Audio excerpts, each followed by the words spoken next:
she's challenging me in every aspect of my life to be more open, to be more honest, to express your feelings, to communicate better. Because I shut down.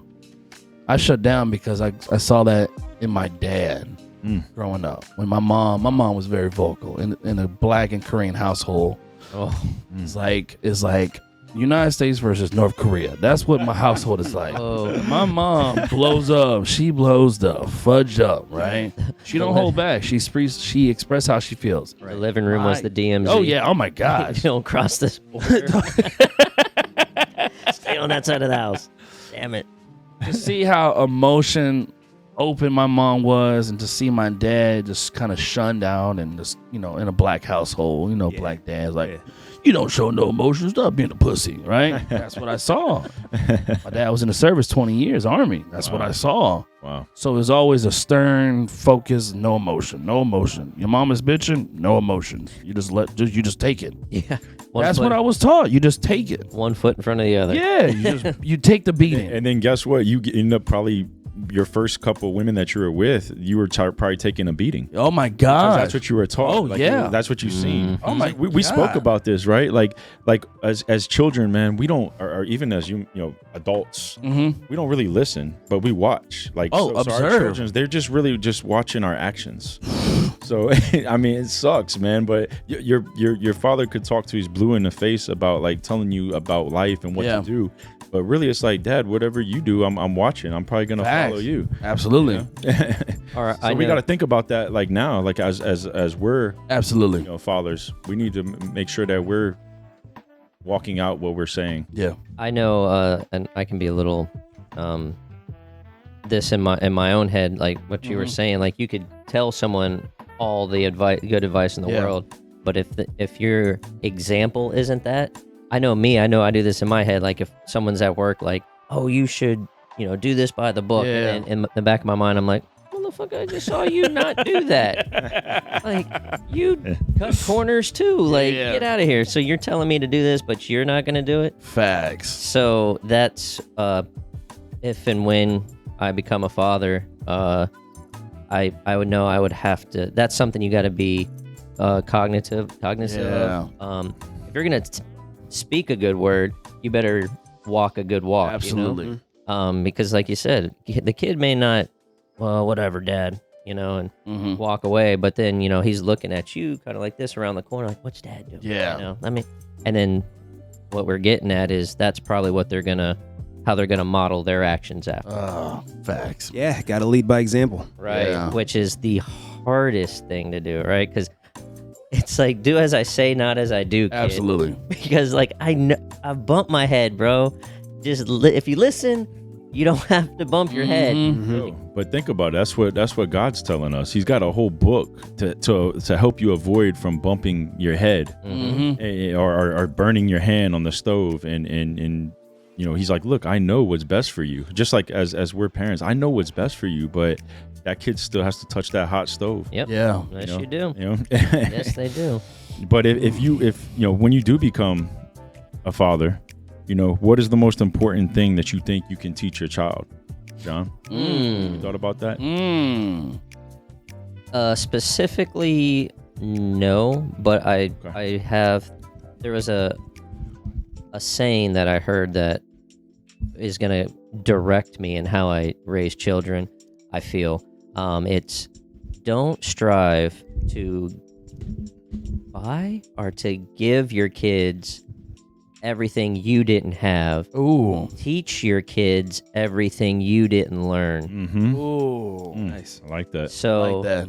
Yeah, so that's what I want to do when I have kids is because I could bust my butt and give them everything that I didn't have, but what is that really doing for them? Maybe it's making them entitled, or maybe that they lose a sense of drive because they didn't have to work for something, right? Exactly. Make them lazy. Yes. Back to you saying about value.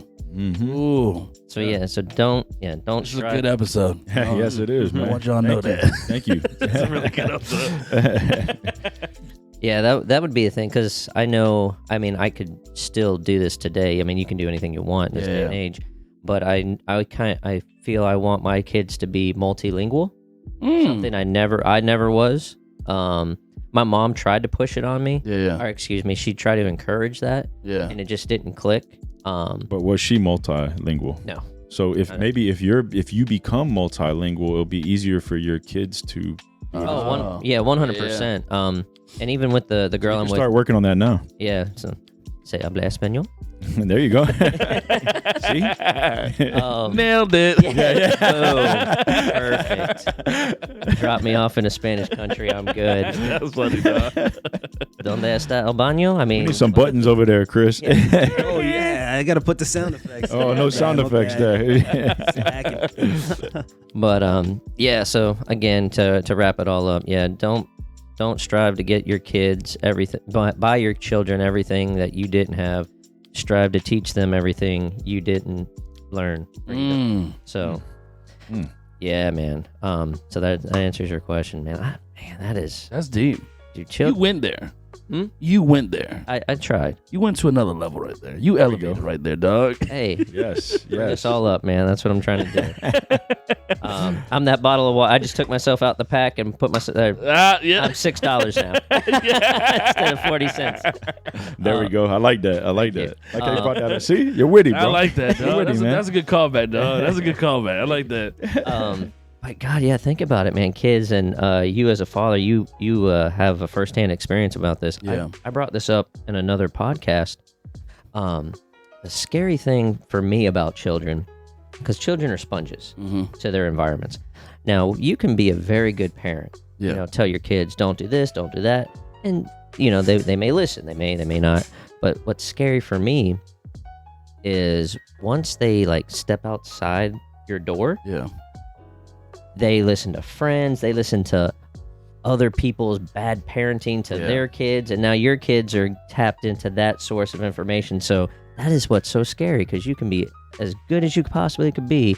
Your kids are going to leave and then hear this tainted, or however you want to put it, tainted information. And then you hope to God that your parenting, that you gave them good enough judgment or discernment, big word, to be able to be like, yeah, man, I don't think I need to, touch that stove. But, his friend Timmy's like, watch, this is the coolest thing.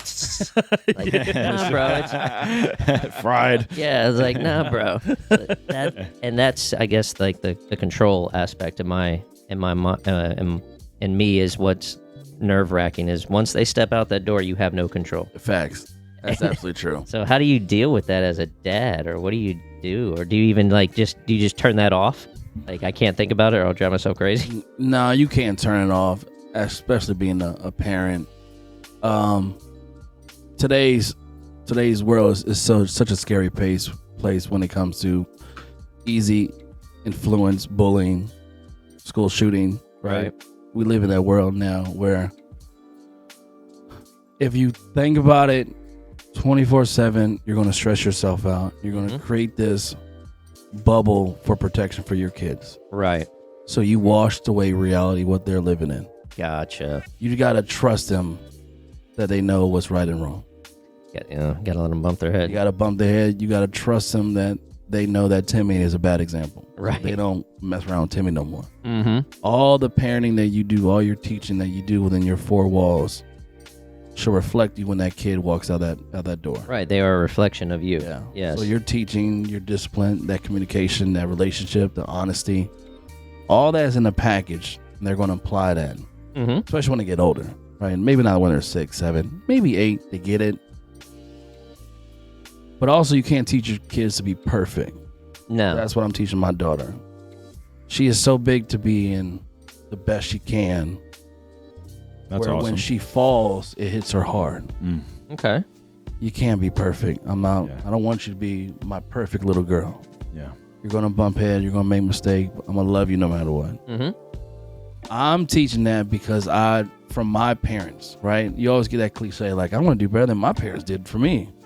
That's a true statement when it comes to trauma that you experience, right? Not a materialistic pain and bind them to all that, because I've been through times with my daughter where I couldn't buy her a clubhouse. I had to put boxes and make a clubhouse for her. Right.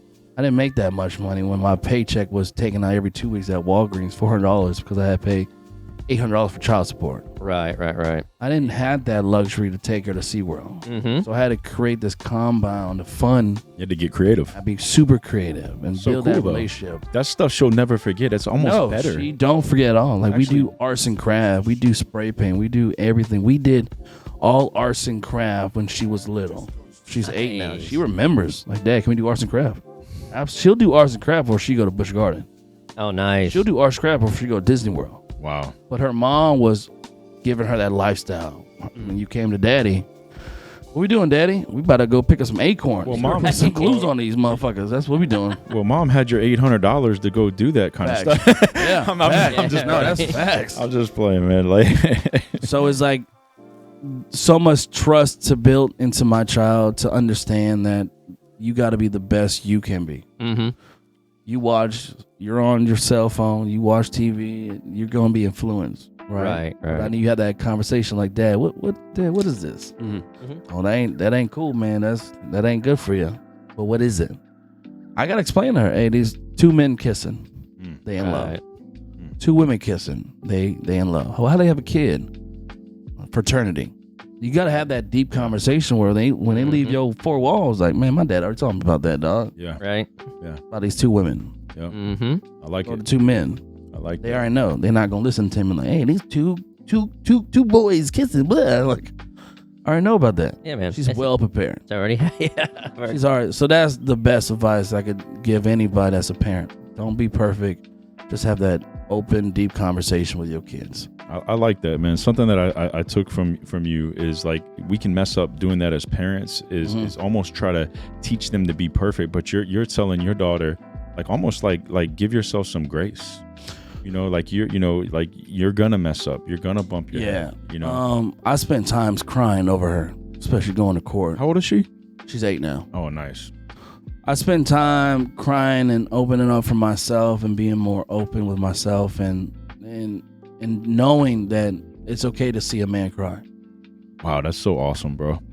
But I never saw my dad crying. Like I don't see my mom cry. But that's another thing I learned. I had no sympathy when it came to women. Right? My whole uncles, 3 or 4 divorced, right? They cheated on their wives. My dad was never a cheater.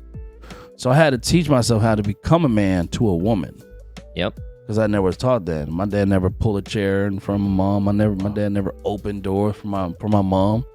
I learned that from movies, especially in them old 90s movies. You see a man open the door, you pull a woman to the side. Instead of you don't have her walk inside the road, you walk her in with the road. I learned that all from movies. So the chivalry, the sweetness came from movies. The romantic side came from music. Like my teaching was from movies and music. Okay. I think all of us. Yeah, Right. Yeah, it's, Swell, I mean, yeah, if you don't have a dad to teach you those things, where do you get it from? You get it somewhere else. Yeah. So like your R&B music, your Keith Sweat, your R. Kelly, like, oh, that's how we romantic to the bitches. Okay. I gotta wear silk. I gotta put rubber duckies in it, right? Oh man, we're talking about I used to have I still do. I got a white linen suit because of Boys to Men. There you go, that Boys to Men suit. I got the Boys to Men dude. suit. Yo, it's summer, man. You need to bust that out. Like this is the time to crazy, wear the dog. white linen, bro. Oh, dude, I got Wear that to the beach, bro. wear it to I'm serious. get the big brown sandals on and everything, dude. Yeah. Oh man, I don't know where we're going with this topic. I think we're just chilling. Well, Yeah, I love that. I love that you guys are all really just speaking about like instilling character in our children. And I think that's like the number one goal is to help them have good character. Yeah. So if you have good character, you're gonna make healthy choices, and choice is the centerpiece of building good character. So the more healthy choices you make, you look like a good character to everybody, and including yourself. Right. So because like the things like bad character is like we do something when someone's not looking, but we know, Right. God knows. So we feel guilty for that, and there's no way around it. That's going to come back to get us, and I think that's something that you have to teach your children as well. Is like even when mom and dad are not around, still make good choices. Facts. Yeah, man. That's and another thing too I was thinking of, man.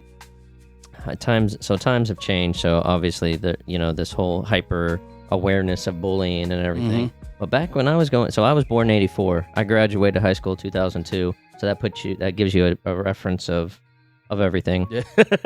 Yeah.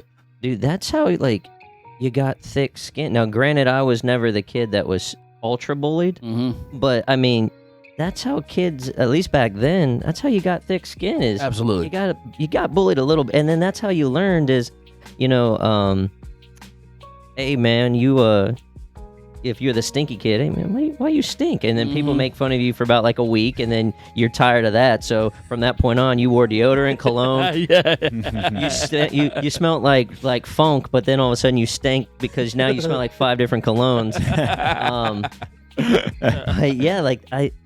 I see that, and that's how I learned, right? Like I bumped my head, these guys, even when I was.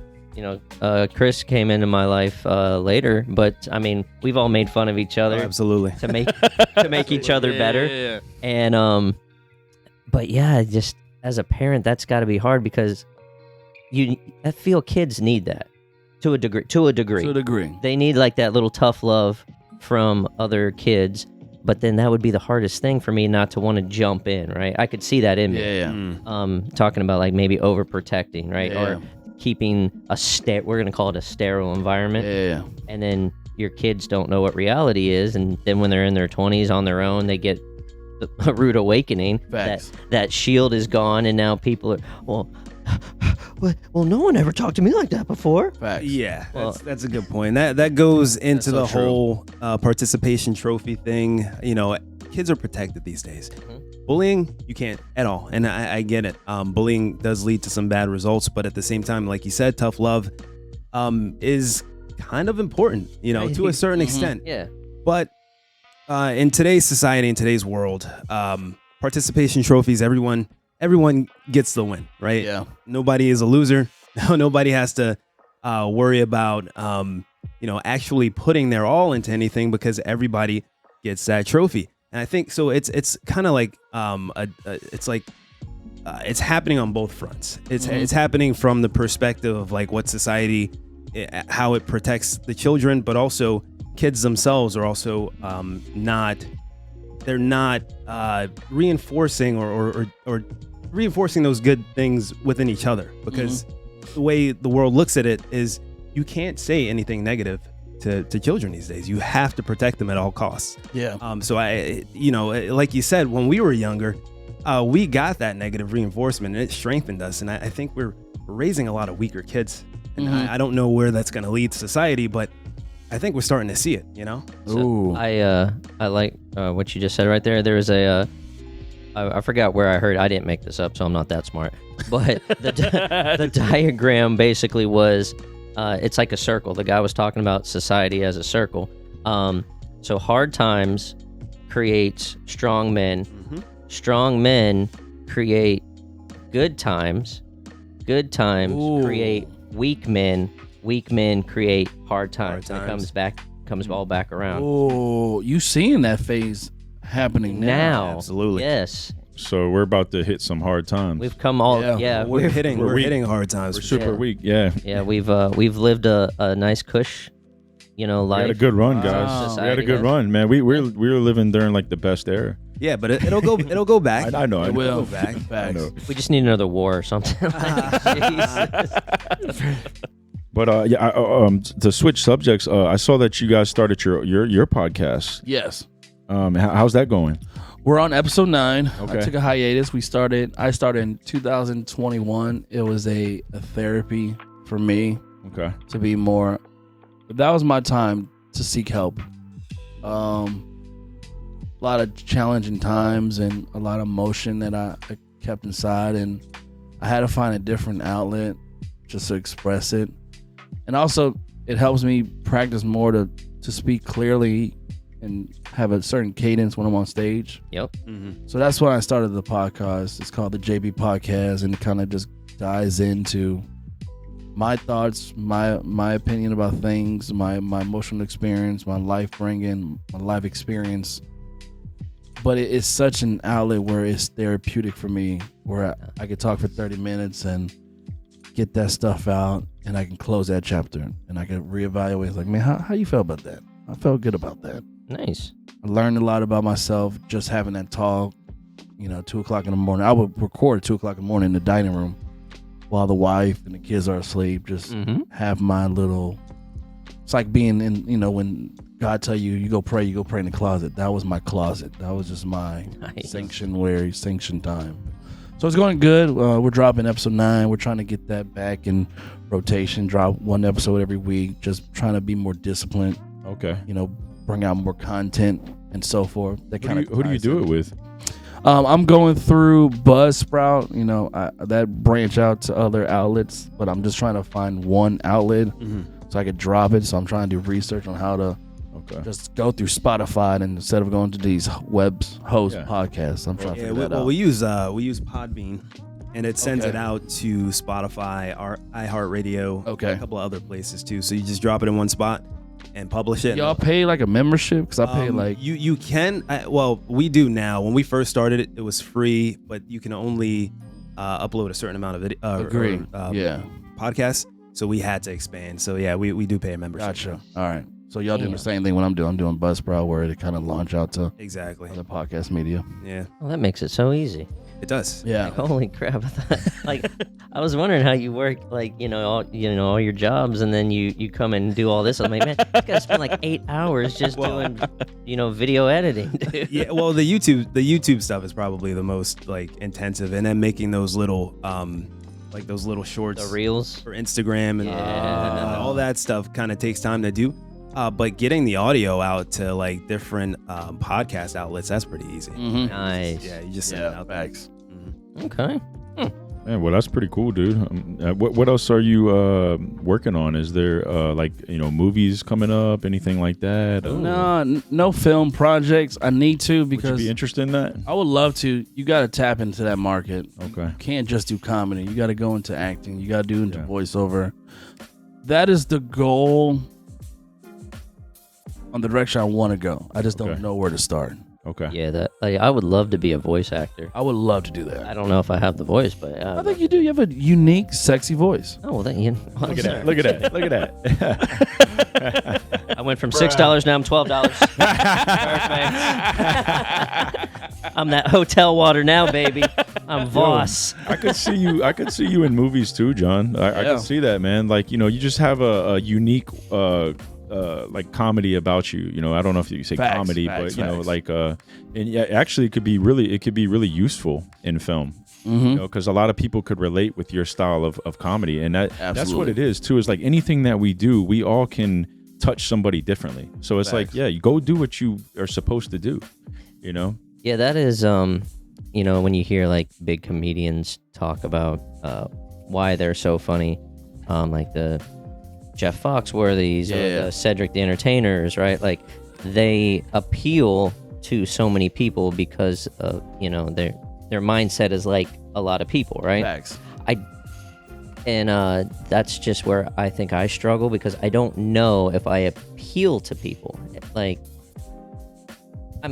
feel like I'm a nice guy. I have friends. They like me. But yeah, I just don't know. But it's not about them. It's about you. Yeah. And that's what you have to realize. That's what made Jeff Foxworthy and, Cedric Entertainer, Bernie Mac on who they are. Right. From their life experience. Everybody life experience is relatable. Yes. You know someone been through it. They heard about it. They're going through it now. Mm-hmm. You might feel like you might not be relatable, or you might not who's going to come see me. Right. I guarantee you, people will come and see you because you have a voice, you have experience to talk about from your perspective view. Okay. Right, when it comes to marriage, kids, relationship, bad sex experience, drug, alcoholism, you experience those category, and someone out there knows or experienced himself, and they're going you tie them to your life. Gotcha. So they're truly invested. I had people come to the show last night that drove from Melbourne, which is on the east coast of Florida. 3 hours, 2.5 hours. Yeah. Came out last night, and they saw me in Melbourne 6 years ago. Nice.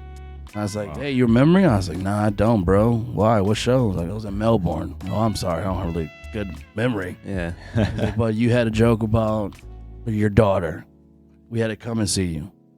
Throw 2.5. From one joke. Wow. That's One joke. awesome. I don't even do no more, bro. Like I'm saying, that joke's retired.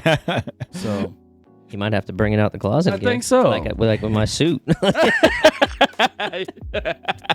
But this is how it starts too. Is like you step in the direction of doing what you love, and then you start to meet other people that are doing what they love, and then that encourages you and pushes you. absolutely. And like you know, like I mean, shoot, down the road, you know, Jacoby could be doing something, and you could be doing something, and y'all end up doing something together. Facts. You know, it just that's how it works. You know, like that's how like I was doing the poetry, and that's kind of how it happens. Like one thing leads to another. You know, like so, it's just like you got to get back. You got to get some skin in the game. You just got to get in there. Right. Yeah. You know, even if you started. just go start. You know, like just move in that direction. Hey guys, thanks for tuning in. You can catch all of our episodes on YouTube and Spotify at Better Gents Podcast, and follow us on Instagram, TikTok, and Twitter at Better Gents Pod.